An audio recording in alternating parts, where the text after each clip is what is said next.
2 Corinthiens, chapitre 8. Par ailleurs, frères et sœurs, nous vous faisons connaître la grâce que Dieu a accordée aux églises de la Macédoine. Au milieu même de la grande épreuve de leur souffrance, leur joie débordante et leur pauvreté profonde les ont conduits à faire preuve d'une très grande générosité.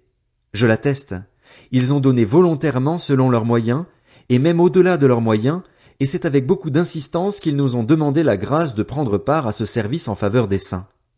Ils ont fait plus que ce que nous espérions, car ils se sont d'abord donnés eux-mêmes au Seigneur, puis à nous, par la volonté de Dieu. Nous avons donc encouragé Tite à parachever, chez vous aussi, ce geste de générosité, comme il l'avait d'ailleurs commencé. De votre côté, vous avez tout en abondance, la foi, la parole, la connaissance, le zèle à tout point de vue et l'amour pour nous. Faites en sorte que la même abondance se manifeste dans cet acte de grâce. Je ne dis pas cela pour donner un ordre, mais pour éprouver la sincérité de votre amour par l'exemple du zèle des autres. En effet, vous connaissez la grâce de notre Seigneur Jésus-Christ.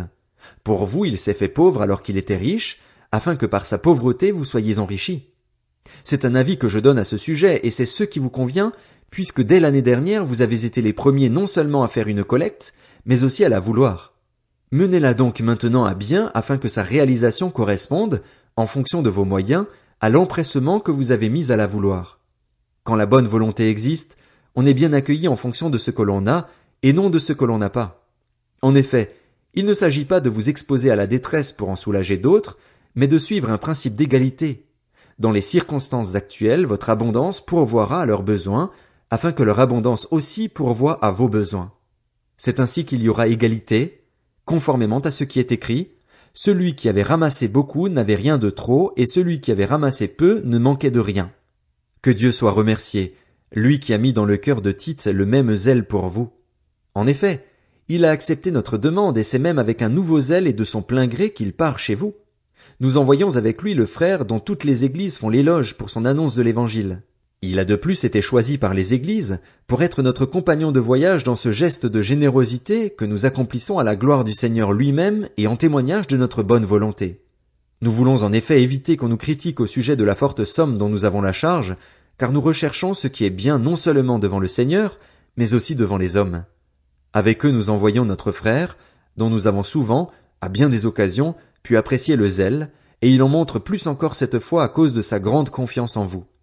En ce qui concerne Tite, il est mon associé et mon collaborateur auprès de vous. Quant à nos frères, ils sont les envoyés des églises, la gloire de Christ. À la vue des églises, donnez-leur donc la preuve de votre amour et montrez-leur que nous avons raison d'être fiers de vous. 2 Corinthiens, chapitre 9. Il est superflu que je vous écrive au sujet de ce service en faveur des saints. Je connais, en effet, votre bonne volonté. Je m'en montre fier pour vous auprès des Macédoniens en affirmant que l'Achaïe est prête depuis l'année dernière, et votre zèle a stimulé la plupart d'entre eux. J'envoie cependant les frères afin que l'éloge que nous avons fait de vous ne soit pas démenti sur ce point et que vous soyez prêts, comme je l'ai affirmé.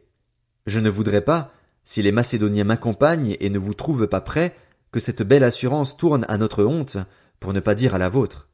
J'ai donc jugé nécessaire d'encourager les frères à se rendre chez vous avant moi pour s'occuper de l'offrande que vous aviez promise. Ainsi, elle sera prête comme une vraie bénédiction, et non comme une manifestation de votre soif de posséder. Sachez-le, celui qui sème peu moissonnera peu, et celui qui sème abondamment moissonnera abondamment. Que chacun donne comme il l'a décidé dans son cœur, sans regret ni contrainte, car Dieu aime celui qui donne avec joie. Dieu peut vous combler de toutes ses grâces afin que vous possédiez toujours à tout point de vue de quoi satisfaire à tous vos besoins, et que vous ayez encore en abondance pour toute œuvre bonne, comme il est écrit, il a distribué ses bienfaits, il a donné aux pauvres. Sa justice subsiste à toujours. Que celui qui fournit de la semence au semeur et du pain pour sa nourriture vous fournisse et vous multiplie la semence, et qu'il augmente les fruits de votre justice. Ainsi vous serez enrichis à tout point de vue pour toutes sortes d'actes de générosité qui, par notre intermédiaire, feront monter des prières de reconnaissance vers Dieu. En effet, le service de cette collecte ne pourvoit pas seulement aux besoins des saints, il fait aussi abonder les prières de reconnaissance envers Dieu.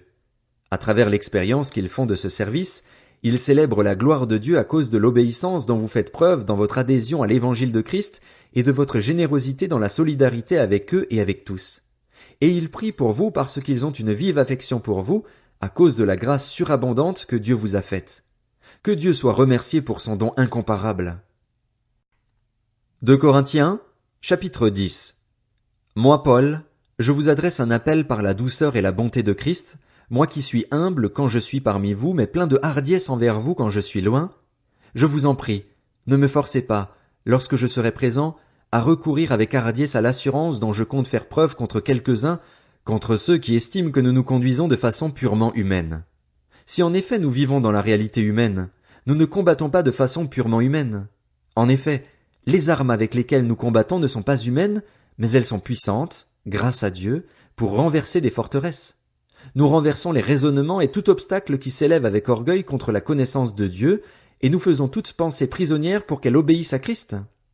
Nous sommes aussi prêts à punir toute désobéissance dès que votre obéissance sera entière. Regardez les choses en face. Si quelqu'un est convaincu d'appartenir à Christ, qu'il se dise bien en lui-même que, tout comme il est de Christ, nous le sommes aussi. Et même si je me montre un peu trop fier de l'autorité que le Seigneur nous a donnée, pour votre édification et non pour votre ruine, je n'en aurai pas honte. De fait, je ne veux pas avoir l'air de vous intimider par mes lettres. En effet, ces lettres sont sévères et fortes, dit-on, mais quand il est présent, il est faible et sa parole est méprisable. Que celui qui parle ainsi s'en rende bien compte. Nous sommes dans nos actes, une fois présents, exactement tels que nous sommes en parole dans nos lettres quand nous sommes absents.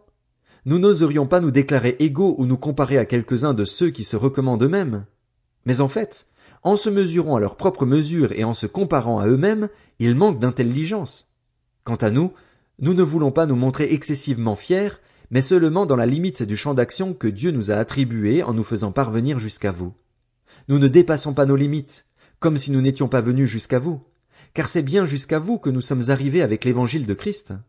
Ainsi nous ne nous vantons pas des travaux d'autrui qui sont en dehors de nos limites, mais nous avons l'espérance, si votre foi augmente, de voir notre œuvre grandir encore parmi vous, dans notre propre champ d'action.